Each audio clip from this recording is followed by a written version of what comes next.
Vamos lá então. Porque esse daqui eu acho muito interessante pelo fato que eu gosto muito de Star Wars. Então, o YouTube me recomendou um vídeo bem interessantezinho, sabe? Tipo, eu achei bem legal ver isso aqui. Do porquê Star Wars é tão importante. E eu fiquei curioso. Falei, cara, legal, vamos ver isso aqui. Porque eu, por mais que eu goste de Star Wars, às vezes eu olhando a própria história, a forma de contar histórias, né, do Star Wars clássico, eu olho e penso, cara, era um bagulho muito, entre aspas, bobo. E fico pensando, como que isso faz sucesso, velho? Vamos ver.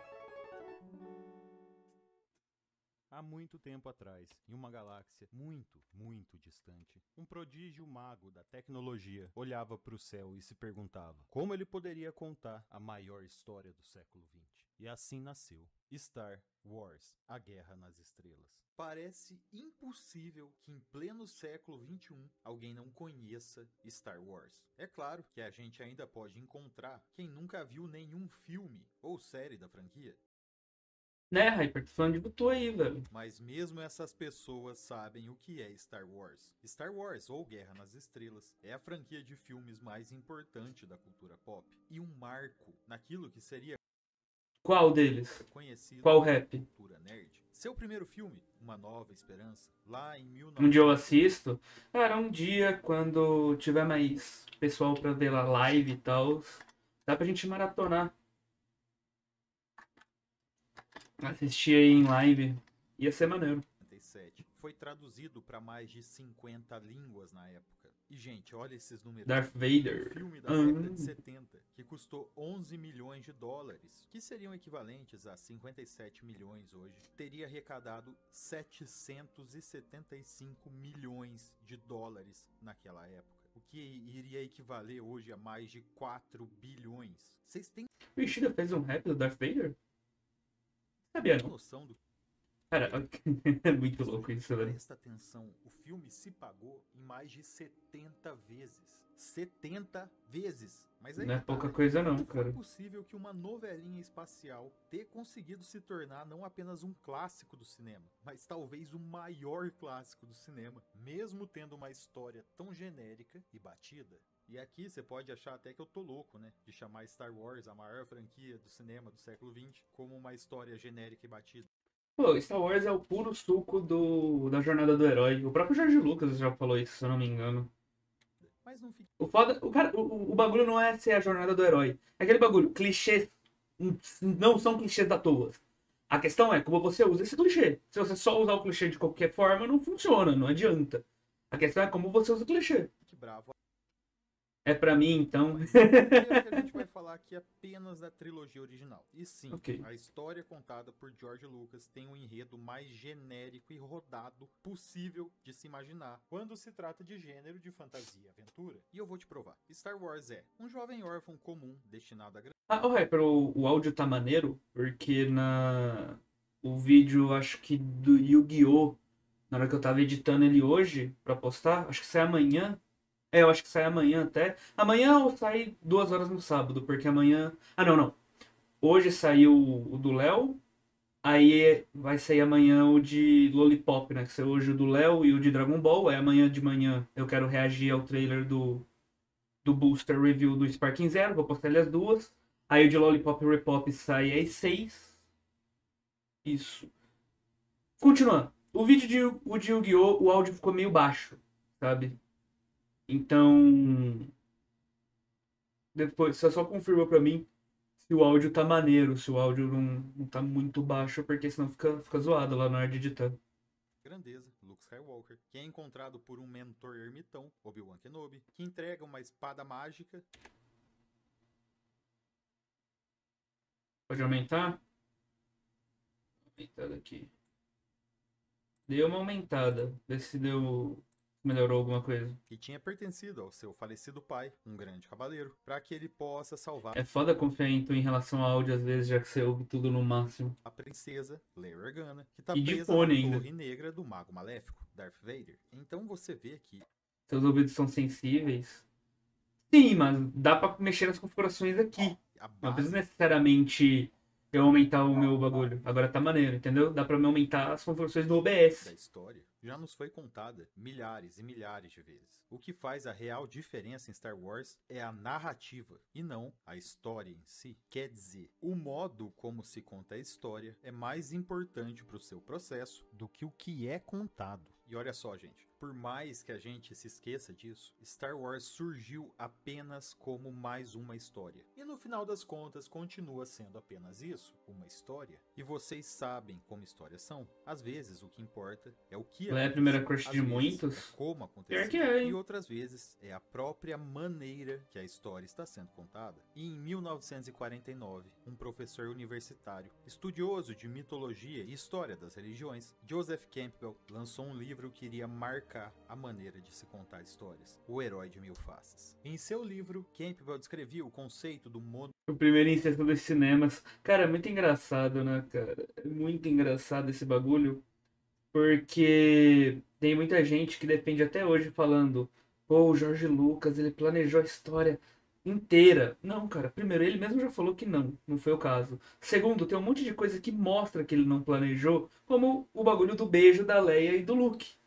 Se ele tivesse planejado os dois sendo irmãos desde o começo, não teria esse beijo no segundo filme. uma forma similar, presente em Isso, praticamente segundo, todas tá as certo. diferentes culturas e religiões ao redor do mundo, que servia para retratar a criação de uma figura heróica ou um mito popular. Ou seja, Campbell nos propõe um modelo arquetípico tanto para estudar quanto para criar novos heróis. Esse monomito foi chamado de A Jornada do Herói e originalmente continha 17 passos básicos para a construção da personagem, divididos em 3 atos: o chamado da aventura, o ventre da baleia e a apoteose, que marcariam o início da jornada do herói, a queda do herói e depois a sua redenção. Após uma releitura de Christopher Vogler, é comumente usada a jornada do herói de 12 passos e ainda a divisão clássica em 3 fases. Enfim, o livro Herói de Mil Faces foi muito mais impactante para a cultura como um todo do que o próprio Joseph Campbell poderia ter previsto. Ele se tornaria alguns anos mais tarde, literalmente, Eu jogaria que ainda tá tendo. para construir roteiros de filmes. E não é exagero esse literal. Toda a literatura mundial foi impactada pelo conceito da jornada do herói. E na década de No caso dele, agora estaria em momento da queda, pra vir a redenção no final, sabe? 70, 2 diretores, ainda desconhecidos, começaram a usar as ideias de Campbell em seus roteiros para o cinema. Embora desconhecidos na época, acredito que hoje todo mundo conheça essas figuras, já que eu estou falando simplesmente de Steven Spielberg e George Lucas.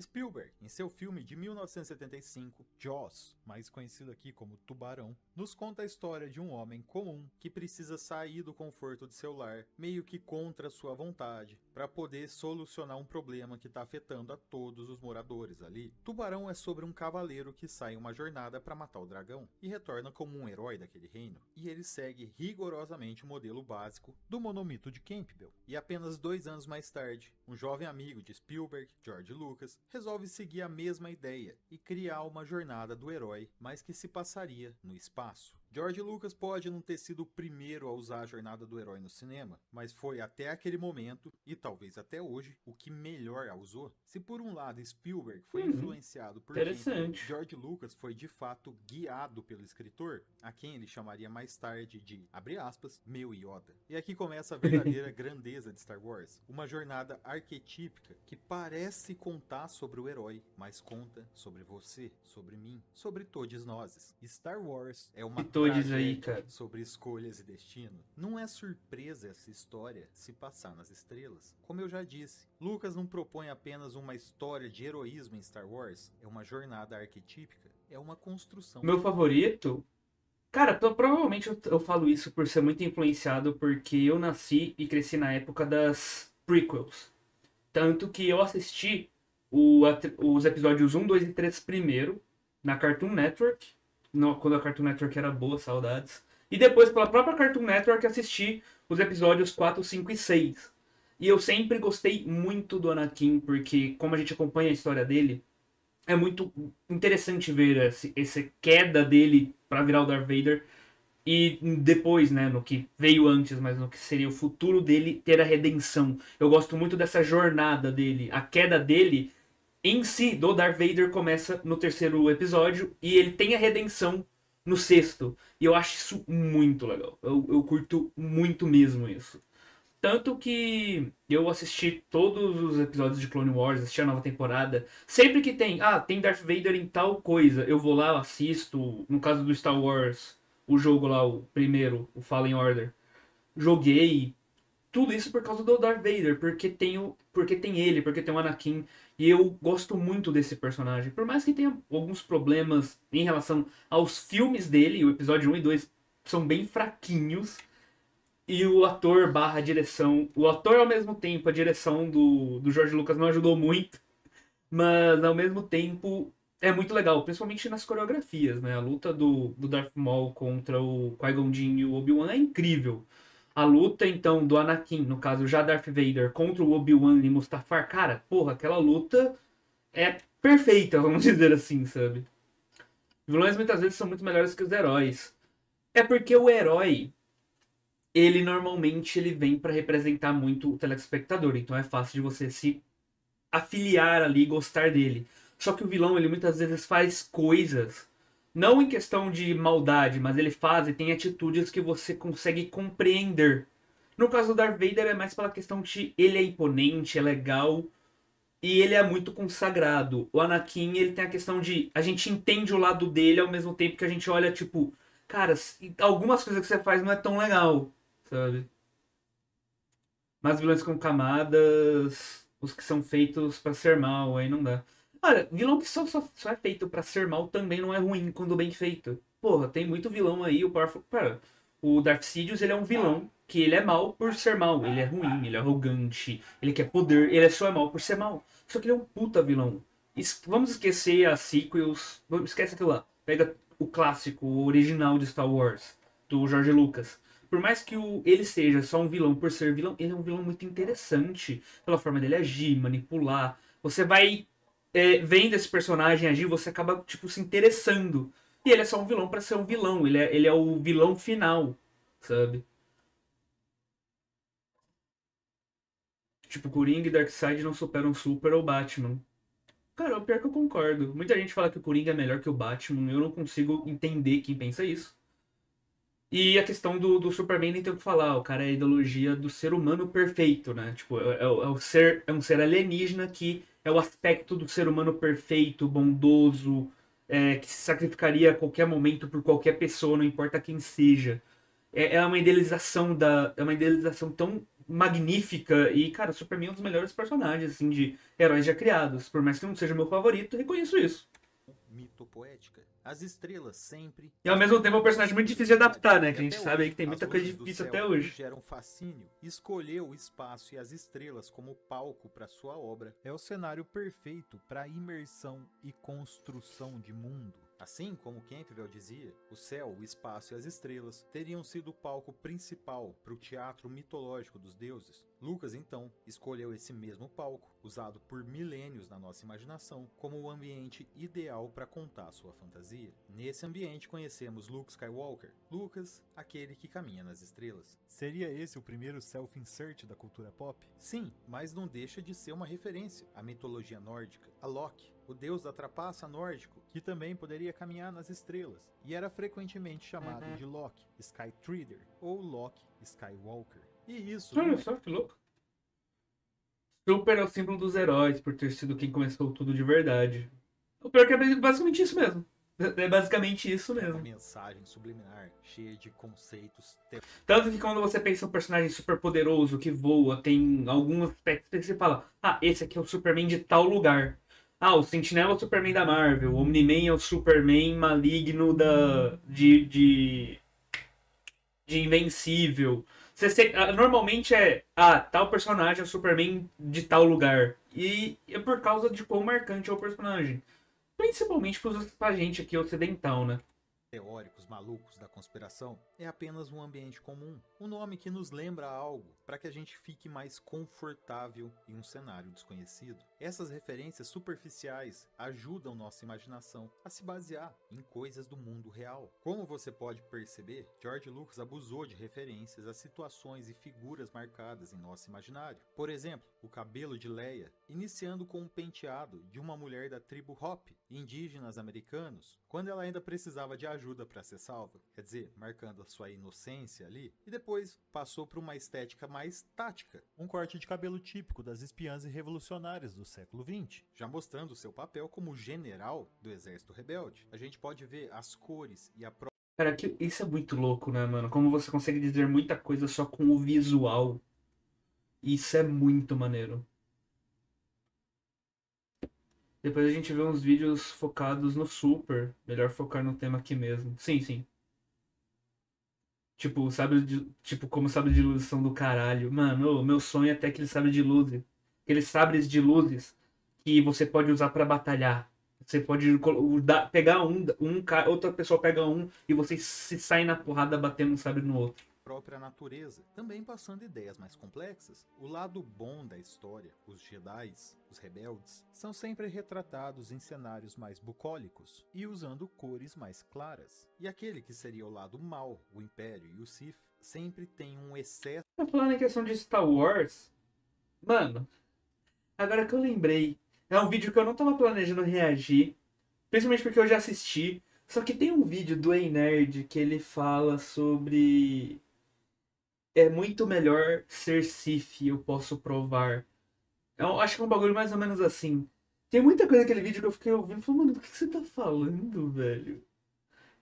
E depois a gente reage a esse vídeo. de Vamos colocar na tecnologia. lista aí pra gente Essas reagir. cores são detalhes que compõem a narrativa e transmitem mensagens, mesmo que a um nível subconsciente. Você acaba percebendo essas coisas, mesmo não se dando conta disso. E olha que até agora a gente só falou de cenário, figurino e ambientação. Como você pode ter notado, todos os elementos dessa obra, até mesmo os inseridos apenas para virar brinquedo depois, são integrantes ativos da história, através do seu simbolismo, de conceitos pré-concebidos no nosso imaginário coletivo. Isso já é um diferencial para Star Wars absurdo, gente. É a partir disso que se cria um culto em torno da sua franquia. Star Wars construiu uma mitologia própria, diferente de tudo que veio antes, mas ao mesmo tempo muito familiar para a audiência. E isso nos faz pensar, com tantos acontecimentos grandiosos ocorrendo simultaneamente na galáxia ali, por que George Lucas Escolheu contar a história de Luke Skywalker. Talvez qualquer outro diretor tivesse adorado a ideia de usar o Han Solo como herói. Aquele intrépido aventureiro e clássico mulherengo que acaba se apaixonando perdidamente e vira o herói da história para salvar sua amada. E de fato, ele é responsável por salvar Luke algumas vezes. Ou quem sabe até mesmo a Princesa Leia, no sentido de uma femme fatale,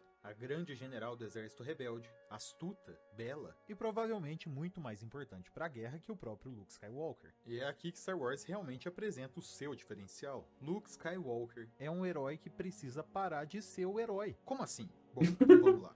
Luke Skywalker pode parecer à primeira vista um herói clássico. Ele segue toda aquela jornada clássica do herói e está predestinado a algo maior, fora do seu controle. Mas com o passar dos episódios, vemos que esse destino não é exatamente o mesmo daqueles que guia as protagonistas que a gente vê corriqueiramente. Não é um destino de glória, heroísmo e final feliz. E melhor, não é um feminismo forçado. Ela é uma personagem incrivelmente bem construída, que você consegue compreender como ela chegou em tal lugar, né, velho? Não é a Rey, porque a Rey, cara, você... Tá, mas ela luta... Sim, tá, beleza, mas tudo pra Rey é muito fácil. Ela sempre consegue as coisas de forma muito tranquila em comparação a qualquer outro personagem de Star Wars. E você vai olhando pra Rey pensando, tá, ok, tá, ela foi chamada pelo sabre, beleza, tá, agora ela aprendeu tal habilidade, dia da força, tá. Tipo, Deus, tudo você tem que ter uma desculpa do porquê ela conseguiu aquilo, porque não é mostrado como ela conseguiu aquilo. Isso é um, tipo, porra, cara. E pelo amor de Deus, velho. Os caras tentaram fazer. Os caras tentaram. Como é que o Marcos fala? Eles tentaram o CMizar até Star Wars, velho. Aquele bagulho de I am all of thieves, I am all of Jedi. Cara, pelo amor de Deus, literalmente eu sou inevitável, eu sou um homem de ferro. Isso é uma merda, cara. No contexto do CM, fazia total sentido aquilo. Em questão da sequel, por que tem aquilo? Por que o Palpatine voltou, cara? Em Star Wars, o destino é como se fosse uma maldição. Nesse sentido, Star Wars se assemelha muito mais a uma tragédia grega do que a um romance aventuresco. Todo herói grego leva consigo o fardo de um destino trágico. Édipo, Aquiles, Teseu, Prometeus, Platão. Faz parte desse sentido de grandeza ser vinculado ao peso da responsabilidade. Nas tragédias gregas, o herói não consegue ser herói sem pagar um preço alto por aquilo. E Star Wars é uma tragédia grega para os cinemas, bem romantizada. Mas veja bem, Luke Skywalker está destinado a matar o próprio pai ou morrer por suas mãos. E ele sabe que tanto para se tornar um Jedi, quanto para se tornar um Sith, ele precisa confrontar o pai. Como diríamos, Luke está em uma sinuca de bico. E como veremos, deixar de ser o herói da história pode ser a única maneira de sair dessa sinuca de bico. A jornada do herói de Luke Skywalker é muito mais interessante do que parece ser, e ela foi dividida nos 3 filmes da trilogia original, do mesmo jeito que ela foi dividida na jornada de Campbell. Início da jornada, queda do herói e redenção. Então, vamos analisá-la do começo. Em seu primeiro filme, de 1977, Uma Nova Esperança, Luke Skywalker hein? começa... Cara, teoricamente ele perde alguma... Teoricamente não, ele literalmente perde alguma coisa em todos os filmes. No primeiro ele perde os tios dele, que querendo ou não cuidaram dele, era a família dele. No segundo ele perde literalmente, ele perde um braço, ele perde a batalha, ainda sai com a questão de o homem que ele achou que matou seu pai, que ele queria matar, na verdade é seu pai. Então tipo, ele perde tanto fisicamente quanto mentalmente. E no último, mesmo ganhando, ele ainda perde algo, sabe? Ele sempre perde alguma coisa. Isso é interessante, porque faz o personagem, tipo, ele tem falhas. Nada, as coisas não são perfeitas. Sua jornada, ainda inexperiente, é iniciado nos treinos da força por Obi-Wan Kenobi e recebe o sabre de luz de seu falecido pai para poder lutar contra o Império. O garoto se mostra um piloto sagaz e prodígio na força, mas durante o resgate da princesa Leia Organa, Obi-Wan é morto pelo mestre Sith, Darth Vader. Luke Skywalker, por outro lado, consegue destruir a Estrela da Morte e o duelo entre Vader e Luke é adiado. Aqui, George Lucas nos apresenta um herói quase genérico, que se desenvolve muito mais fraco do Guts. Que isso, cara? E que mesmo que possua falhas, não paga tanto por falando em Guts, saiu o capítulo novo de Berserk, já sei. Seus erros. Faz um tempinho que eu não acompanho, tá? Deixando ver se eu consigo acumular pelo menos 1 ou 2 capítulos. Quase como se fosse uma Mary Sue, um Gary Sue no caso. Luke Skywalker então já se torna o herói da história a partir do primeiro filme, tanto que ele é condecorado por seus atos heróicos. Nessa época, esse CGI devia ser um máximo.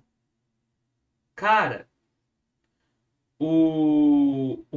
a parte mais interessante é que em si não é CGI, né, que fala. Aquilo ali é tudo efeito prático, é ceninhas de maquetes gravadas em fundo verde e tal, e depois mudadas. Não é um CGI, não é um bagulho feito no computador. Não, era um bagulho construído à mão ali, existiam aquelas pecinhas em escala muito menor, e isso era usado pra fazer as coisas. E, cara, isso era o ápice. Se eu não me engano, Star Wars ele trouxe isso aí de uma forma de uma forma que o pessoal não esperava ver na época, sabe? Era um bagulho muito impressionante.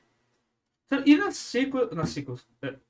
nas prequels, aconteceu basicamente a mesma coisa também. George Lucas, ele trouxe muito CGI, que hoje em dia deu uma envelhecida mal, mas ele trouxe muito do CGI e tal, que deu uma boa revolucionada na época também. Exército Rebelde. Mas veja que ser herói é, na verdade, a personalidade de Luke Skywalker. Ele é naturalmente corajoso e destemido. Seus objetivos são empáticos ao público e ele está disposto a se arriscar para salvar outras pessoas. Isso é quem ele é desde o começo do filme, e ele não sai dessa personagem por quase toda a trilogia, o que o torna até uma personagem monótona, previsível em certa medida. Beleza, mas a história não acaba nesse episódio 4. Esse é apenas o começo da jornada. Agora Luke precisa se tornar um Jedi e restabelecer o equilíbrio da força. E esse é o grande problema. Como vemos no segundo filme, ou o 5º episódio, O Império Contra-Ataca, essas mesmas características que transformavam Luke em um herói também poderiam levá-lo ao lado negro da força, assim como teria acontecido com Darth Vader. No episódio 5, Luke Skywalker começa o filme sendo atacado e nocauteado por uma criatura quase irracional. Até o Tonton dele, aquele cavalinho, percebeu a presença do monstro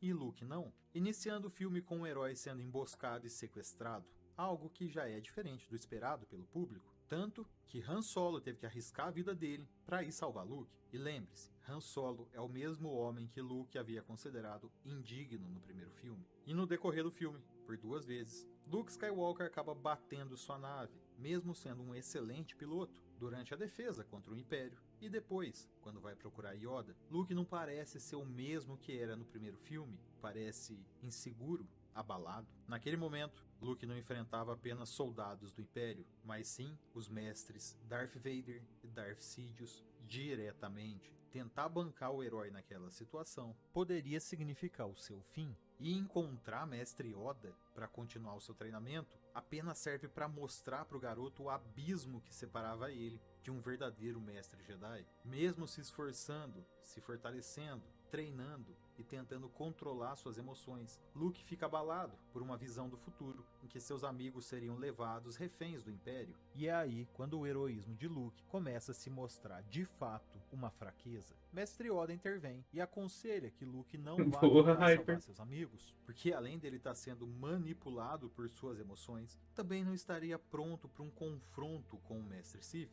já que Darth Vader com certeza o estaria aguardando dessa vez. Luke sabe dos riscos, e mesmo assim, essa sua personalidade impetuosa fala mais alto, o que faz com que ele vá diretamente para a armadilha de Vader. Nesse que seria o primeiro confronto entre Luke e Vader, Luke não apenas é derrotado, mas ele é humilhado. Perde sua mão direita, decepada por Vader, e acaba descobrindo algo ainda mais chocante. O grande mestre Sith maléfico Darth Vader era, na realidade, ninguém menos que Anakin Skywalker, seu verdadeiro pai. Luke então acaba derrotado fisicamente, psicologicamente e espiritualmente. Isso tudo é simbolizado em sua agonizante queda em um fosso tecnológico profundo, precisando ser salvo novamente por aqueles que ele queria salvar. No 4º episódio, Luke cai e precisa ser salvo por 3 vezes, mas na última, além de não conseguir ajudar os seus amigos de maneira nenhuma, ele perde a sua mão e se vê obrigado a usar uma prótese robótica, um lembrete eterno de seus erros. Então a gente vê que no segundo filme, Luke é punido sempre que ele tentou bancar o herói. Como o próprio Yoda teria dito,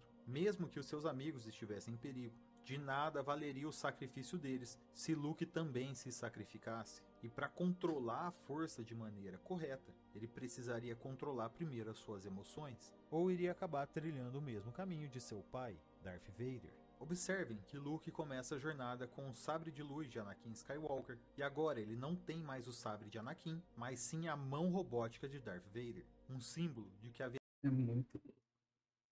Vai ser maneiro pra caralho, velho. teria bondade e maldade dentro dele, mas as escolhas que ele faria é que iriam determinar qual iria prevalecer, e escolher por ser impulsivo, vingativo e raivoso iriam cada vez mais levá-lo ao desfecho de Darth Vader. No 6º e último episódio, O Retorno do Jedi, Luke agora tá mais amadurecido, curtido pelo sofrimento, né? Retorna ao planeta de Yoda para receber suas últimas orientações do mestre, mas encontra já Yoda no fim da sua vida. Sem poder ajudá-lo muito mais, apenas orienta Luke que aceite seu destino de confrontar seu pai, mas que não sucumba às suas emoções, ou iria apenas acabar tomando o lugar de Vader como mestre Sith. E logo após Yoda partir, o espírito de Obi-Wan também conversa com Luke, encorajando a derrotar Darth Vader. Mas é aí que Luke percebe que ele se encontra numa sinuca de bico. Ele sabe que está fadado a confrontar seu pai, mas também sabe que ao matar o próprio pai, ele selaria um caminho sem volta que o levaria ao lado negro da força. Ficamos então com essa sinuca de bico sem resposta,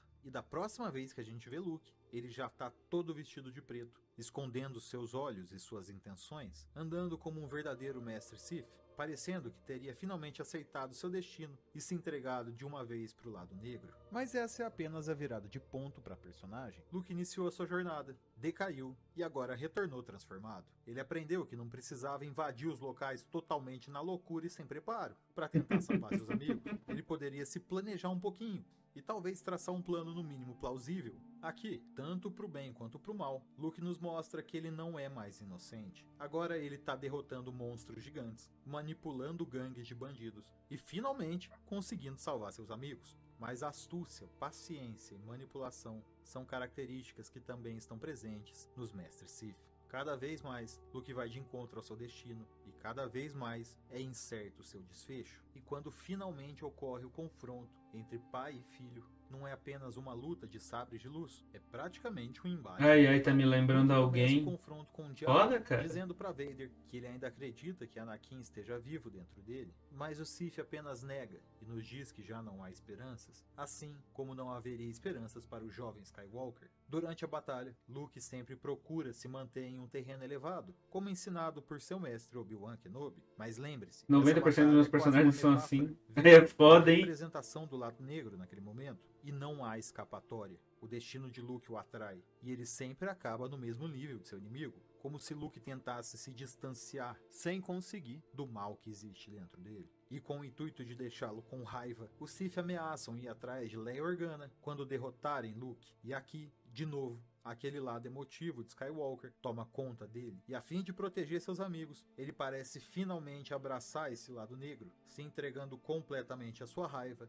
finalmente derrubando Darth Vader e cortando sua mão direita, retribuindo o favor de antes, e novamente tentando bancar o herói, Luke se entrega mais ao lado sombrio. Luke parece apenas recobrar sua consciência quando o Imperador Darth Sidious, o grande vilão da história, que estava assistindo a todo o duelo, começa a aplaudir e encorajar Luke a matar Darth Vader e tomar o seu lugar como Sith. Mas escolhendo um caminho diferente, Luke consegue resolver a sinuca de bico. Ele confronta seu pai e escolhe não matá-lo. Luke escolheu não se entregar ao lado negro e diz que assim como seu pai foi antes dele, ele também era um cavaleiro Jedi e não iria tirar a vida de Vader, pois acredita na sua redenção. E aqui pela primeira vez em todos os filmes, Luke Skywalker é finalmente chamado de Jedi por ninguém menos do que o pior inimigo dos Jedi, Darth Sidious. Esse imperador parece um saco murcho.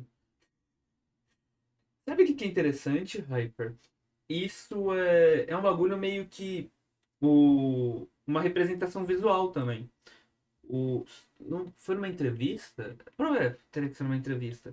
O próprio George Lucas falou que o lado sombrio, né, os Sith principalmente, né, os Sith, eles forçam a força, eles querem manipular ela de certa forma, só que sempre tem uma retribuição. A aparência decrépita dos Sidious é uma manifestação disso. Os próprios Sith são basicamente como cânceres que estão ali se espalhando de certa forma e contaminando a força e dominando ela dessa forma sombria. Por isso que normalmente os Sith sempre tem alguma aparência macabra ou, entre aspas, machucada, ferida. O Vader é um próprio exemplo disso. O cara literalmente é só um tronco e uma cabeça.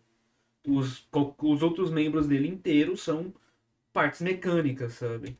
Aí, o cara não vive sem armadura ou num local feito para ele poder pelo menos respirar sem precisar dela. Icônico a gente pensar que tenha sido Sidious quem condecorou. Só que ao mesmo tempo que isso é algo ruim, essa questão, esse sentimento de raiva e ódio gerado pela situação horrível que um Sith se encontra também dá mais poder. Então é aquele câncer que vai se retroalimentando. Cara, poesia. Condecorou Luke como um cavaleiro Jedi, o mesmo que condecorou seu pai como mestre Sith. Luke sela seu destino, se torna um cavaleiro Jedi, assim como seu pai fizera antes, mas escolhe não se entregar ao lado negro, mesmo que tenha de morrer por isso. Nesse momento, nós percebemos que a jornada do herói de Luke Skywalker não é uma simples e genérica jornada do herói, como nos é falsamente proposto. Ela é uma jornada de consagração. O ato de Luke não matar seu inimigo, acreditando que ele possa se redimir, não é heróico, é algo santificado. Luke se assemelha muito mais a um santo do que a um cavaleiro ao final do último episódio. Sei lá, a história do Daniel na Cova dos Leões. Tipo, ele simplesmente dá um salto de fé, finalmente desiste de lutar e, ironicamente, desistir de ser o grande herói da história também o libertou de seu destino trágico. O que pode parecer meio idiota superficialmente, quer dizer, entregar a própria vida a troco de uma ideia, é na verdade o que significa virar um mártir. Luke Skywalker não estava apenas disposto a morrer por seus ideais, mas ele escolheu também não matar. Por um lado, acreditando que aquilo iria transformá-lo em algo que ele não queria ser. Por outro, porque ele ainda acreditava na possibilidade de redenção de Anakin Skywalker, mesmo que parecesse algo impossível. Esse sacrifício, no final das contas, é o gatilho necessário para para que Vader finalmente se revolte contra Sidious e siga os passos do próprio filho. Se Luke estava destinado a ser um Jedi, como seu pai fora, Vader também pode se tornar um Jedi, como seu filho é. Anakin Skywalker então recobra sua consciência e se sacrifica para salvar seu filho. E aí a gente realmente percebe que Luke não é o herói da história. Foi Anakin quem o salvou. E veja que interessante, Luke Skywalker é salvo em todos os filmes. Meio que durante a sua própria jornada, Luke forçou todo mundo que o cercava a escolher lavar suas mãos ou também se tornarem heróis. E quando ele se tornou um Jedi, ele fez o mesmo com Vader. Então a história de Luke... Caralho, mano. Caralho. Nossa senhora, o papel é literalmente um ovo. Porra. Um vulcão e anos numa armadura que é a única coisa que te mantém vivo ali, fora de qualquer coisa, ou cápsula, caralho, a 4 que for.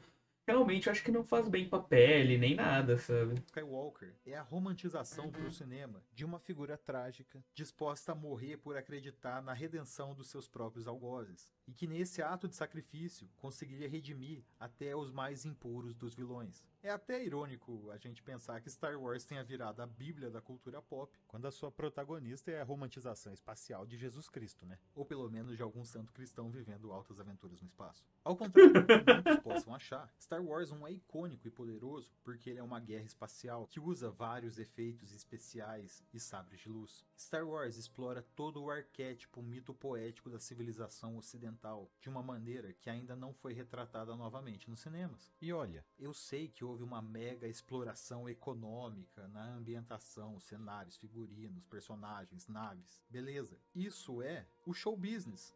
Cinema pop é isso. Star Wars está longe de ser um filme de alta cultura, mas mesmo assim, ele é um clássico. E muito mais belo do que muitos desses filmes que se encaixam nesse cinema arte. E é interessante notar que George Lucas tenha colocado muito de si mesmo dentro da personagem Luke Skywalker. Mas a verdade é que Luke Skywalker é um self-insert de todos nós. Podem admitir, todos nós estamos trilhando esse caminho incerto. Começando como jovens inexperientes e esperançosos, em busca de nossos objetivos, quebrando nossa cara, aprendendo com os nossos erros e tentando nos superar a cada dia. Destinados muitas vezes a sermos como os nossos pais, mas podendo escolher não cometer os mesmos erros, talvez outros erros. Muitas vezes nos sacrificamos sem esperarmos nada por isso, consagrando assim os nossos atos sem que a gente perceba. Mas talvez o maior plot twist seja que para viver a gente precisa estar disposto a nos sacrificar, apenas se entregar em um salto de fé para aquilo que é a vida, munidos apenas da esperança, dos amigos que fizemos no caminho e da força superior que nos rege a todos.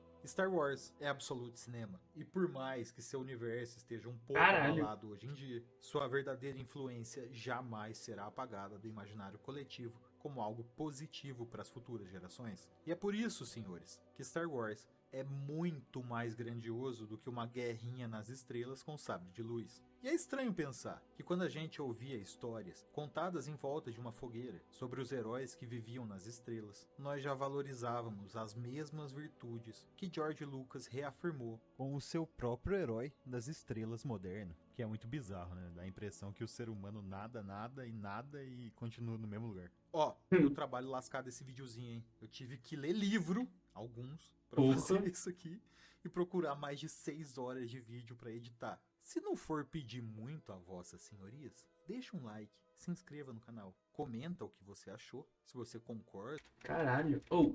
Like deixado, né? Deixar o like aqui. E vamos compartilhar, né, também. Mandando aqui no chat da live, pessoal que tá assistindo. E pra vocês aí que estão no YouTube, primeiro link na descrição, vai lá. Dá uma moral pro cara que, porra, merecidíssimo aí essa moral aí, porque trabalho incrível, tá? Porra, impressionante. Curti muito. E vocês, o que vocês acharam? Deixem nos comentários. Valeu.